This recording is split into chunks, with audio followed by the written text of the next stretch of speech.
অন্তর্বর্তী সরকারে উত্তরাঞ্চল থেকে উপদেষ্টা নিয়োগ, আঞ্চলিক বৈষম্য দূর করা সহ ৩ দফা দাবিতে রংপুরে মানববন্ধন এবং মহাসড়ক অবরোধ করে বিক্ষোভ করেছেন বৈষম্য বিরোধী আন্দোলনের ছাত্র জনতা।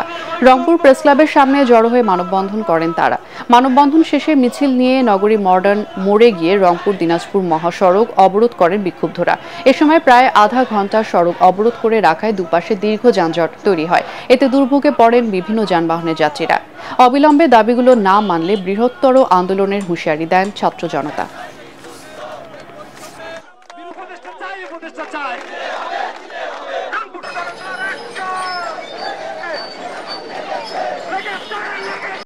অন্তর্বর্তীকালীন সরকারের প্রধান উপদেষ্টা সহ 2 জন ছাত্র উপদেষ্টা আমাদের রংপুরে এসেছিলেন এবং প্রধান উপদেষ্টার যেটা স্পিচ ছিল তিনি আমাদেরকে বলেছিলেন যে রংপুর হবে বাংলাদেশের সেরা জেলা, রংপুর বিভাগ হবে বাংলাদেশের সেরা বিভাগ।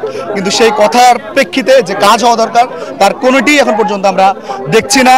যে আবু সাঈদের হাত ধরে বাংলাদেশ স্বাধীন হয়েছে, প্রথম সূচনা হয়েছে, সেই আবু সাঈদের রংপুরের সঙ্গে তারা বেইমানি করতেছে। আপনি রক্ত নিচ্ছেন উত্তরে, জীবন নিচ্ছেন উত্তরে, কিন্তু সবকিছু দক্ষিণে দিয়ে দিচ্ছেন। বিষয়টা তো পুরোপুরি বৈষম্য হয়ে যাচ্ছে।